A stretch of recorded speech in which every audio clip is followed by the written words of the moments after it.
Gari ya kivita ya Israel na ndege zisizo na rubani imefyatua risasi kwa Wapalestina waliokusanyika katika maeneo ya ugawaji misaada yanayoendeshwa na kundi linaloungwa mkono na Marekani huko Gaza na kuwaua zaidi ya watu 30 katika mji wa Rafah pekee. Wanamgambo wa Hamas wanataka mabadiliko katika mkataba wa kusitisha mapigano uliopendekezwa na Marekani, lakini mjumbe maalum wa Marekani Steve Witkoff amesema jibu la kundi hilo ni silokubalika kabisa.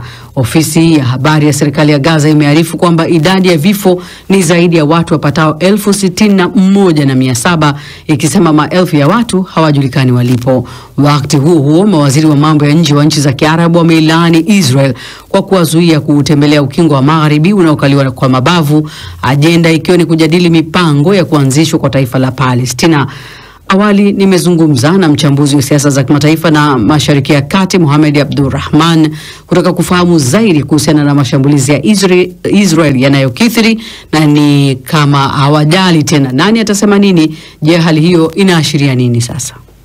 Hilo la Israel nani atasemaje halikuanza leo, limeanza tangu alipoanza mashambulizi yake dhidi ya Hamas na makundi mengine ya wenye siasa kali kule Gaza. Hiki kinachotokea hivi sasa ni mwendelezo wa ile sera yake ya kuendelea kuyahujumu maeneo mbalimbali ya Gaza. Ni jambo ambalo linazidi kuleta athari kwa Wapalestina wasiohusika, hasa ukizingatia hali za raia na akina mama katika eneo hilo. Kuna wale wanaosema ni katika mwendelezo wa yale ambayo Waziri Mkuu Netanyahu aliyazungumza na Rais Donald Trump kwamba Wapalestina wahamishwe jumla kutoka Gaza. Hilo linawezekana? Hilo limekuwa na utata kwa sababu Trump akitegemea kwamba ni suala ambalo lingeungwa mkono na baadhi ya nchi za Kiarabu na hasa zile za eneo la Ghuba, lakini ikaonekana kwamba nchi hizo haziko tayari kulikubali hilo, na hasa Saudi Arabia ambayo inazingatia kuwa suluhisho pekee la mzozo wa Mashariki ya Kati katika mgogoro huu kati ya Israel na Wapalestina, ambapo madola haya yataweza kuishi kwa pamoja kwa amani na usalama. Hilo limekataliwa tangu awali, lakini Israel inashikilia kwa sababu ina sera yake na inajaribu kuiendesha sera hiyo kiubabe na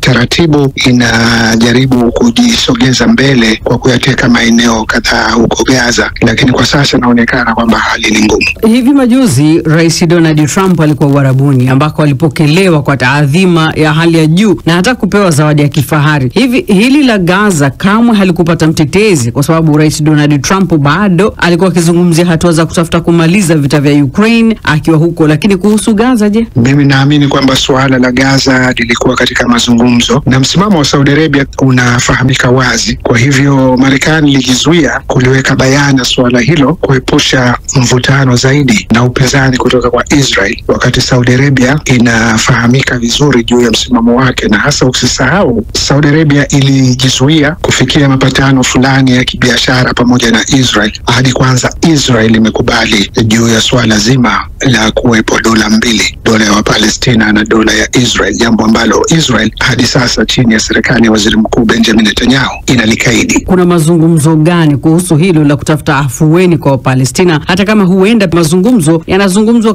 kando ama kichini hivi? Mimi naamini kwamba mwendelezo wa mazungumzo kuhusu mustakabali wa Mashariki ya Kati umo zaidi mikononi mwa nchi hizo ambazo ndizo zinazoelekea kuhusishwa katika mchakato kwa njia moja au nyingine, angalau na Marekani. Lakini kwa mataifa mengine ya Kiarabu sidhani, na sababu ni nyingi, kwamba nchi zenyewe zimegawika, zimedhoofika kiuchumi, na hali kadhalika nyingine zina mivutano ya ndani. Kwa hivyo suala la Wapalestina limebakia kuwa ni suala la jumuiya ya kimataifa kwa kushinikiza kwamba Israel iheshimu maazimio yote ya Umoja wa Mataifa ya kujaribu kutafuta suluhisho la mzozo huo kati yake na Wapalestina. Ufaransa na mataifa machache yamejaribu kuisema Israel hadharani na kwamba huenda wanatenda uhalifu dhidi ya binadamu kinyume pia na sheria za kimataifa, lakini hakuonekani hatua yoyote ambayo inachukuliwa. Hii inaleta taswira gani? Kwanza niseme kwamba Ufaransa pamoja na nchi nyingine zimechelewa. Kwa hakika hazikutaka kwanza kufanya hivyo, kwa sababu suala la kukiukwa kwa haki za binadamu Gaza kutokana na hatua mbalimbali zinazochukuliwa na Israel ni suala ambalo limekuweko kwa muda mrefu, na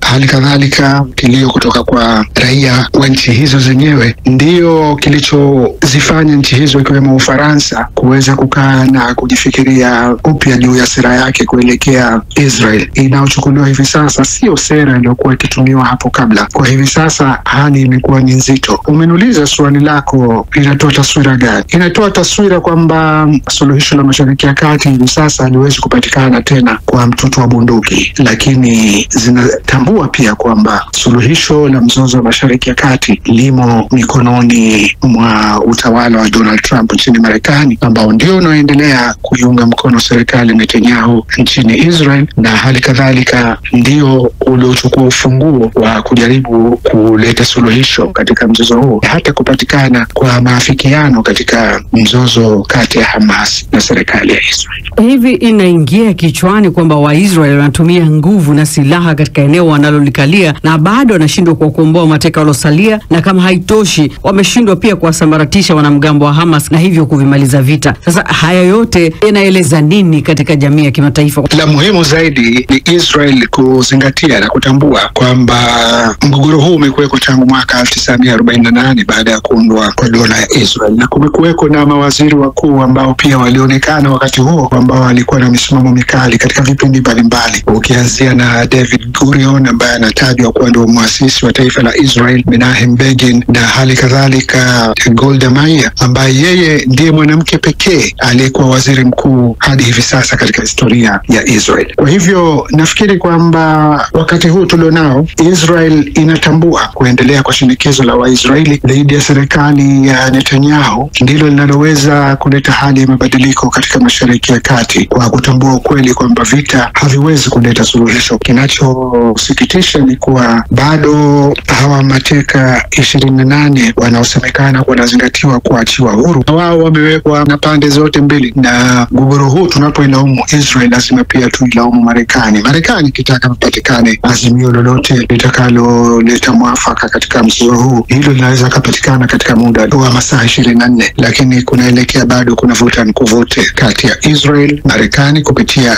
mjumbe wake maalum katika Mashariki ya Kati Steve Witkoff, na hali kadhalika wa Palestina. Hatimaye kipi kitarajiwe katika siku zijazo za mwendelezo wa mashambulizi, uhaba wa chakula kwa Wapalestina, hali zinazosababisha kuhatarisha uhai? Hilo linaweza likazingatiwa, lakini kuna moja kubwa. Israel imeshatoa kauli kwamba vita vya Gaza vinaweza tu kumalizika ikiwa Hamas watakuwa tayari kuweka chini silaha, lakini tukumbuke kwamba kuweka chini silaha Hamas kutakuwa na maana ya kwamba ni kusalimu amri, na si Hamas wala si makundi mengine ya Wapalestina ambayo yatakuwa tayari kuweka chini silaha, na ni mazungumzo tu. Hata yakifikiwa baada ya muda fulani, tunaohisi kwamba makubaliano yale yanakanyagwa na matumaini yote yanavunjika. Kumekuweko na makubaliano matatu tangu ulipoanza mgogoro huu wa tarehe 7 Oktoba, lakini mpaka sasa hakuna makubaliano yaliyoweza kutimizwa katika njia ya ukamilifu na kutoa matumaini.